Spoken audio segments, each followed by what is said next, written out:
Capítulo 5. Os Suicidas. O Suicida da Samaritana.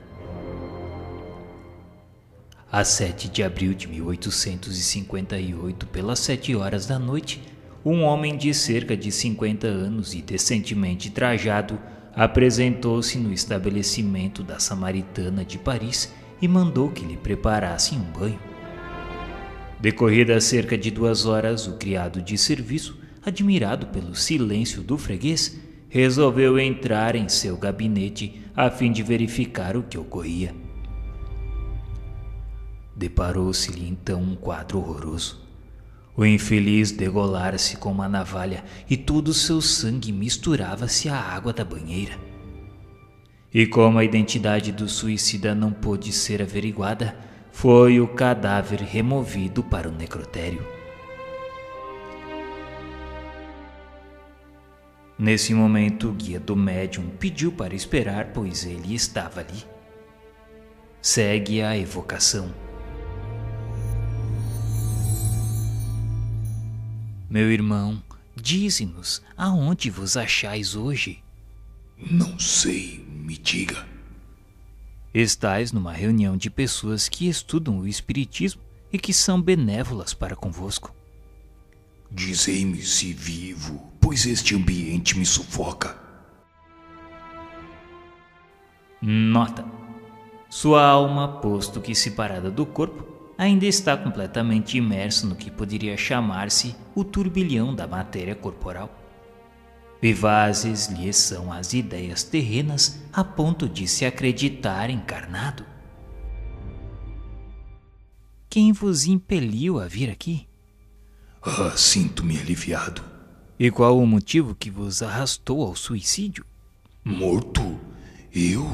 Não, eu habito meu corpo. Não sabeis como sofro, sufoco-me. Oxalá, eu gostaria que uma mão compassiva pudesse me aniquilar de uma vez por todas. Dize-nos então por que não deixastes indícios que pudessem tornar-vos reconhecível. Estou abandonado. Fugi ao sofrimento para entregar-me à tortura. E tendes ainda os mesmos motivos para ficar incógnito? Sim, não revolvais com ferro candente a ferida que sangra. Poderia dar-nos o vosso nome, idade, profissão e até o domicílio? Absolutamente não. Não posso e não quero. Nossa intenção é só ajudá-lo. Diga-nos então, tinhas dinheiro, famílias, mulher, filhos? Eu era um desprezado, ninguém me amava. E o que fizestes para ser assim repudiado? Quantos o são como eu? Um homem pode viver abandonado no seio da família quando ninguém o preza? E no momento de vos suicidardes, não experimentastes qualquer hesitação? Eu ansiava pela morte, esperava repouso, esperava repousar. Diga-nos então como é que a ideia do futuro não vos fez renunciar a esse tal projeto? Eu não acreditava nele, absolutamente. Era um desiludido. O futuro é a esperança. Que reflexões vos ocorreram ao sentirdes a extinção da vida? Não refleti. Eu senti. Mas a vida não se me extinguiu. Minha alma está ligada ao corpo. Sinto os vermes a corroerem-me. Poderia dizer-nos que sensação experimentastes no momento decisivo da morte? Mas ela se completou? Como? Me sinto vivo? Foi doloroso o momento em que a vida se vos extinguiu? Menos doloroso que depois. Só o corpo sofreu.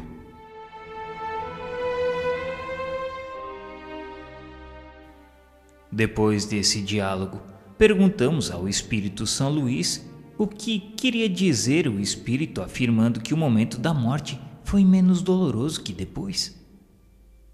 São Luís nos disse que o espírito descarregou o fardo que o oprimia. Ele ressentia a volúpia da dor. E tal estado sobrevinha sempre ao suicídio? Sim, o espírito do suicida fica ligado ao corpo até o termo dessa vida. A morte natural é a libertação da vida, o suicídio a rompe por completo. Perguntamos então se dar-se-á o mesmo nas mortes acidentais, embora involuntárias, mas que abreviam a existência? Não. Que entendeis por suicídio? O espírito só responde pelos seus atos. Nota: esta dúvida da morte é muito comum nas pessoas recentemente desencarnadas e principalmente naquelas que durante a vida não elevam a alma acima da matéria. É um fenômeno que parece singular à primeira vista, mas que se explica naturalmente. Se a um indivíduo pela primeira vez sonambulizado perguntarmos se dorme, ele responderá quase sempre que não. E essa resposta é lógica. O interlocutor é que faz mal à pergunta, servindo-se de um termo impróprio. Na linguagem comum, a ideia do sono prende-se à suspensão de todas as faculdades sensitivas. Ora, o sonâmbulo que pensa, que vê e sente, que tem consciência da sua liberdade, não se crê adormecido e de fato não dorme na acepção vulgar do vocábulo. Eis a razão por que responde não, até que se familiariza com essa maneira de aprender o fato. O mesmo acontece com o homem que acaba de desencarnar. Para ele, a morte era o aniquilamento do ser, e tal como o sonâmbulo, ele vê, sente e fala, e assim não se considera morto. E isto afirmando até que adquira a intuição do seu novo estado. Essa ilusão é sempre mais ou menos dolorosa, uma vez que nunca é completa, e dá ao espírito uma tal ou qual ansiedade. No exemplo supra, ela constitui verdadeiro suplício pela sensação dos vermes que corroem o corpo, sem falarmos da sua duração, que deverá equivaler ao tempo de vida abreviada. Este estado é comum nos suicidas, posto que nem sempre se apresente em idênticas condições, variando de duração e intensidade conforme as circunstâncias atenuantes ou agravantes da falta. A sensação dos vermes e da decomposição do corpo não é privativa dos suicidas. Sobrevém igualmente aos que viveram mais da matéria que do espírito. Em tese, não há falta isenta de penalidades, mas também não há regra absoluta e uniforme nos meios de punição.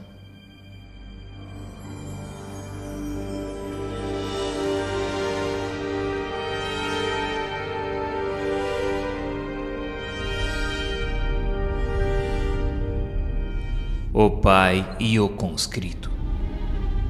No começo da Guerra da Itália, em 1859, o negociante de Paris, pai de família, gozando de estima geral por parte de seus vizinhos, tinha um filho que fora sorteado para o serviço militar. Impossibilitado de o eximir de tal serviço, ocorreu-lhe a ideia de suicidar-se, a fim de isentar o seu filho, pois assim ele seria filho único de uma mulher viúva. Um ano mais tarde foi evocado na Sociedade de Paris a pedido de pessoa que o conhecera, desejosa de certificar-se da sua sorte no mundo espiritual. Perguntamos a São Luís se poderia dizer-nos se era possível evocar o espírito a que estávamos nos referindo. Ele respondeu que sim, e o espírito ganharia muito com isso, porque ficaria mais aliviado. Depois da evocação, seguiu-se o diálogo.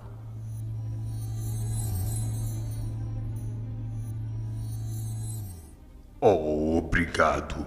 Sofro muito, mas é justo. Contudo, ele me perdoará. Nota: o espírito escreve com grande dificuldade.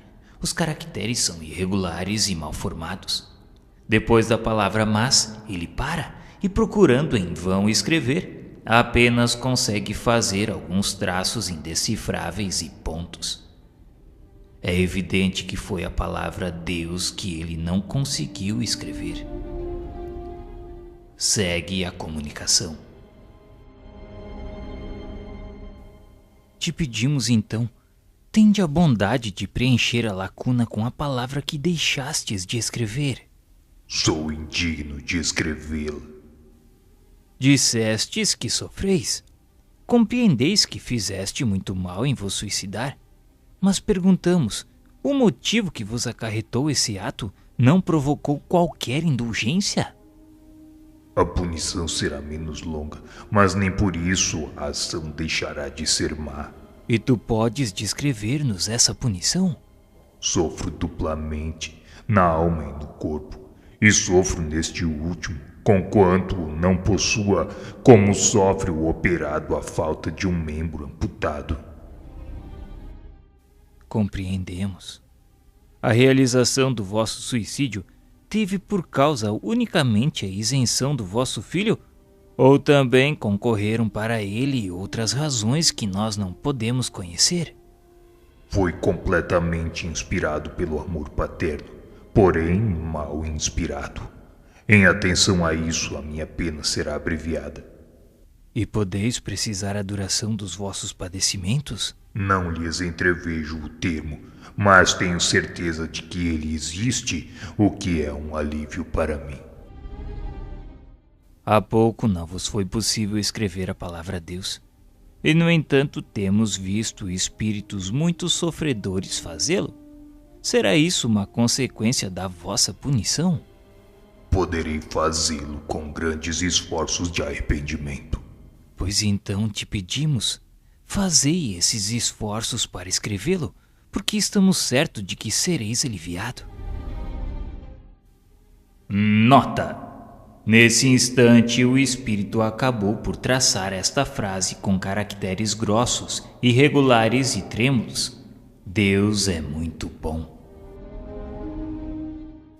Estamos satisfeitos pela sua boa vontade com que correspondestes à nossa evocação. E te prometemos que vamos pedir a Deus para que estenda sobre vós a sua misericórdia. Sim, meus amigos, muito obrigado. Perguntamos novamente a São Luís se poderia ministrar-nos a sua apreciação sobre aquele suicídio. Ele deu-nos a resposta que aquele espírito sofria justamente, pois lhe faltou a confiança em Deus, falta que é sempre punível. A punição seria maior e mais duradoura se não houvera como atenuante o motivo louvável de evitar que o filho se expusesse à morte na guerra. E Deus, que é justo e vê o fundo dos corações, não o pune senão de acordo com as suas obras. À primeira vista, como ato de abnegação, este suicídio poderia ser considerado desculpável. Efetivamente assim é, mas não de modo absoluto. A esse homem faltou a confiança em Deus, como disse o Espírito São Luís. A sua ação talvez impediu a realização dos destinos do filho. Ao demais, ele não tinha a certeza de que aquele sucumbiria na guerra, e a carreira militar talvez lhe fornecesse ocasião de adiantar-se. A intenção era boa, e isso lhe atenua o mal provocado e merece indulgência. Mas o mal é sempre o mal, e se não o fora, poder-se-ia, escudado no raciocínio, desculpar todos os crimes e até matar a pretexto de prestar serviços. Então perguntamos, a mãe que mata o filho, crente de o enviar ao céu, seria menos culpada por tê-lo feito com boa intenção? Aí estaria um sistema que chegaria a justificar todos os crimes cometidos pelo cego fanatismo das guerras religiosas. Em regra, o homem não tem direito de dispor da vida, por isso que esta lhe foi dada visando deveres a cumprir na terra, razão bastante para que não a abrevie voluntariamente sobre pretexto algum. Mas ao homem, visto que tem o seu livre-arbítrio, ninguém impede a infração dessa lei. Sujeita-se ele, porém, às suas consequências. O suicídio mais severamente punido é o resultante do desespero que visa a redenção das misérias terrenas, misérias que são ao mesmo tempo expiações e provações. Furtar-se a ela é recuar ante a tarefa aceita e às vezes ante a missão que se deverá cumprir. O suicídio não consiste somente no ato voluntário que produz a morte instantânea, mas em tudo quanto se faça conscientemente para apressar a extinção das forças vitais.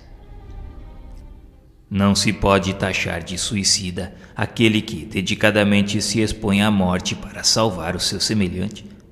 Primeiro, porque no caso não há intenção de se privar da vida, e segundo, porque não há perigo do qual a providência nos não possa subtrair quando a hora não seja chegada.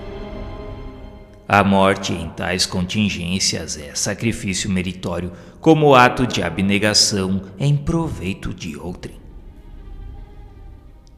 Para maiores explicações, indicamos a leitura de O Evangelho segundo o Espiritismo, no capítulo 5, nos itens 5, 6, 18 e 19.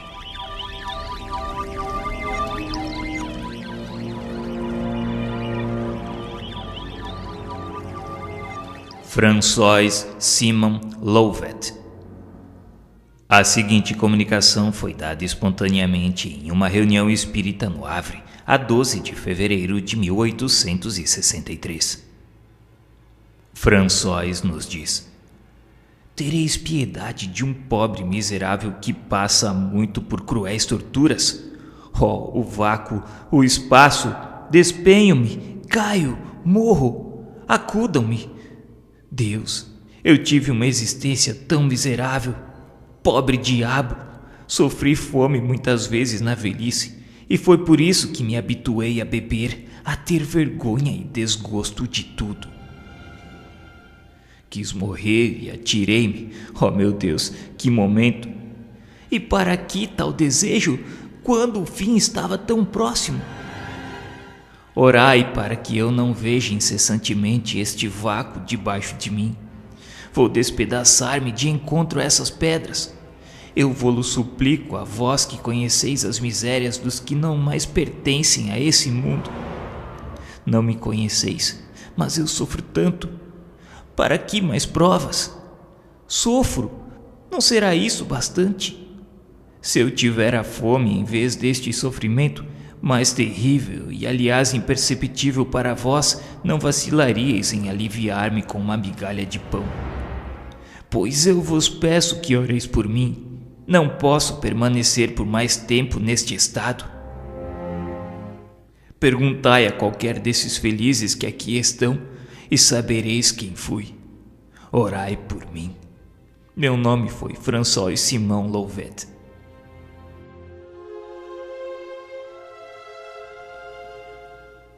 Apontamentos do Guia do Médium.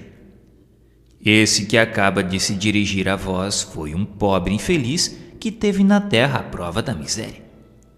Vencido pelo desgosto, faltou-lhe a coragem e, em vez de olhar para o céu como devia, entregou-se à embriaguez. Desceu aos extremos últimos do desespero, pondo termo à sua triste provação. Atirou-se da Torre Francisco I no dia 22 de julho de 1857. Por isso, filhos, tende piedade de sua pobre alma, que não é adiantada, mas que lobriga da vida futura o bastante para sofrer e desejar uma reparação. Rogai a Deus lhe conceda essa graça, e com isso tereis feito obra meritória. Buscando-se informes a respeito, encontrou-se no Jornal do Havre, de 23 de julho de 1857, a seguinte notícia local. Ontem, às 4 horas da tarde, os transeuntes do cais foram dolorosamente impressionados por um terrível acidente. Um homem atirou-se da torre, vindo despedaçar-se sobre as pedras. Era um velho puxador de sirga, cujo pendor a embriaguez o arrastara ao suicídio. Chamava-se François Victor Simon Louvet. O corpo foi transportado para a casa de uma de suas filhas, à rua de La Corderie. Tinha 67 anos de idade. Nota: 6 anos fazia que esse homem morrera, e ele se via ainda cair da torre, despedaçando-se nas pedras. A terra o vácuo horroriza-o a perspectiva da queda, e isso há 6 anos. Quanto tempo durará tal estado? Ele não sabe, e essa incerteza lhe aumenta as angústias. Perguntamos se isso não equivale ao inferno com as suas chamas. E quem revelou e inventou tais castigos? Pois são os próprios padecentes que os vêm descrever, como outros o fazem das suas alegrias. E fazem-no muita vez espontaneamente, sem que nele se pense, o que exclui toda a hipótese de sermos nós o joguete da própria imaginação.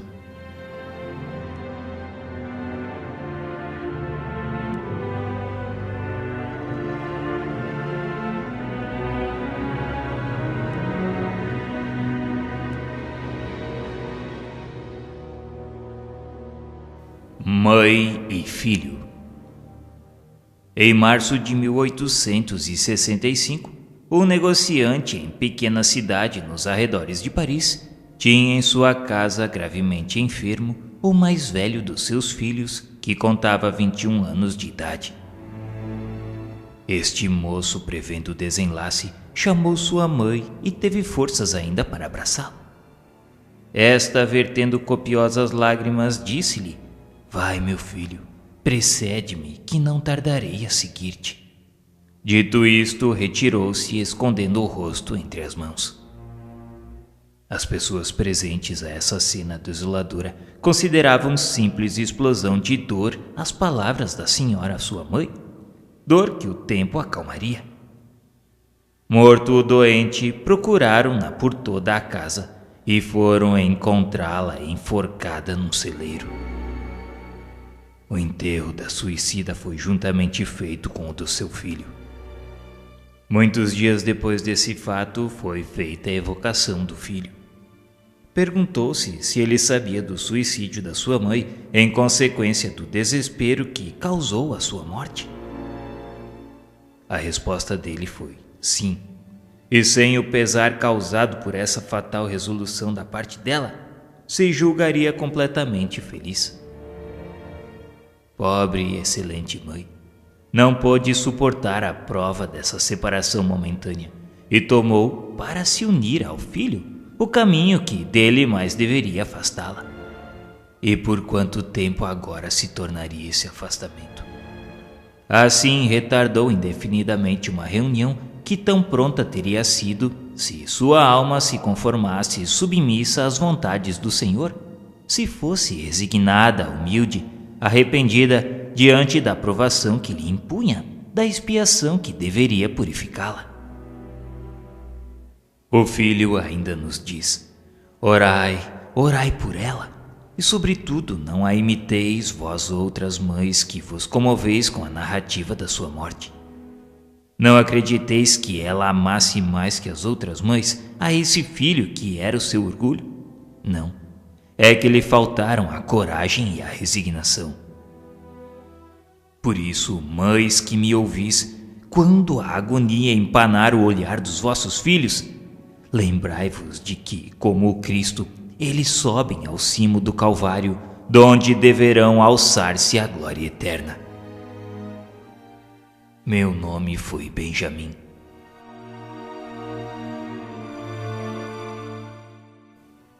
Evocação da mãe. Quero ver meu filho. Tendes o poder de dar-mo. Cruéis, tomaram-mo para levá-lo à luz e a mim me deixaram em trevas. Eu quero porque me pertence. Nada vale então o amor materno? Pois que, tê-lo carregado no ventre por 9 meses, tê-lo amamentado, nutrido a carne da sua carne, sangue do seu sangue, guiado seus primeiros passos, ensinado a balbuciar o sagrado nome de Deus e o doce nome de mãe, ter feito dele um homem cheio de atividade, de inteligência, de probidade, de amor filial, para perdê-lo quando realizava as esperanças concebidas a seu respeito, quando o brilhante futuro se lhe antolhava? Não, Deus não é justo, não é o Deus das mães, não lhes compreende as dores e desesperos. E quando me davam a morte para me não separar de meu filho, eis que novamente mo roubam. Meu filho, onde está?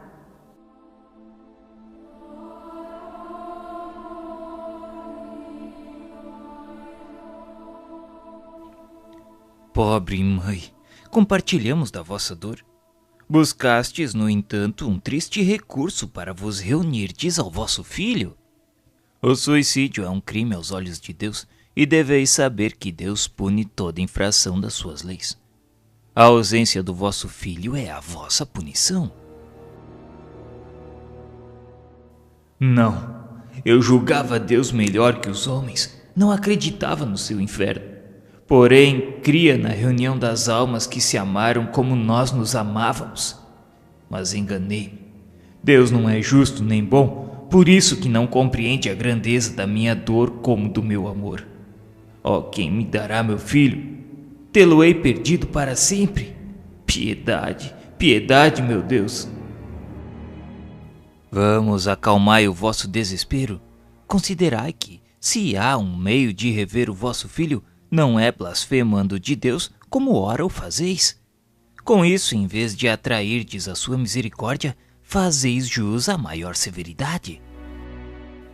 Disseram-me que não mais o tornaria a ver, e compreendi que o haviam levado ao paraíso. E eu estarei acaso no inferno? No inferno das mães? Ele existe, demais o vejo. O vosso filho não está perdido para sempre, certo tornareis a vê-lo. Mas é preciso merecê-lo pela submissão à vontade de Deus, ao passo que a revolta poderá retardar indefinidamente esse momento. Ouvi-me, Deus é infinitamente bom, mas é também infinitamente justo. Assim ninguém é punido sem causa, e se sobre a terra ele vos infligiu grandes dores, é porque as merecestes. A morte de vosso filho era uma prova à vossa resignação. Infelizmente, a ela sucumbistes quando em vida, e eis que após a morte de novo sucumbis. Como pretendeis que Deus recompense os filhos rebeldes? A sentença não é, porém, inexorável, e o arrependimento do culpado é sempre acolhido. Se tivesseis aceito a provação com humildade, se houvesseis esperado com paciência o momento da vossa desencarnação, ao entrardes no mundo espiritual em que vos achais, teríeis imediatamente avistado vosso filho, o qual vos receberia de braços abertos. Depois da ausência você o veria radiante, mas o que fizestes e ainda agora fazeis, coloca entre vós e ele uma barreira. Não o julgueis perdido nas profundezas do espaço, antes mais perto do que supondes. É que há um véu impenetrável que o subtrai à vossa vista. Ele vos vê e a ama sempre, deplorando a triste condição em que caístes pela falta de confiança em Deus e aguardando ansioso um momento feliz de se vos apresentar. De vós somente depende abreviar ou retardar esse momento. Orai a Deus e dizei comigo: meu Deus, perdoai-me o ter duvidado da vossa justiça e bondade. Se me punistes, reconheço tê-lo merecido. Dignai-vos aceitar meu arrependimento e submissão à vossa santa vontade.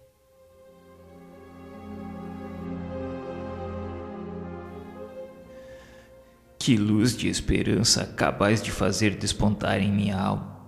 É como um relâmpago numa noite que me cerca. Obrigada. Vou orar. Adeus, meus amigos. Nota: A morte, mesmo pelo suicídio, não produziu nesse espírito a ilusão de se julgar ainda vivo. Ele apresenta-se consciente do seu estado. É que para outros o castigo consiste naquela ilusão pelos laços que os prendem ao corpo. Esta mulher quis deixar a terra para seguir o filho na outra vida. Era, pois, necessário que soubesse aí estar realmente, na certeza que estava desencarnada, no conhecimento exato daquela situação. Assim é que cada falta é punida de acordo com as circunstâncias que a determinam, e que não há punições uniformes para as faltas do mesmo gênero.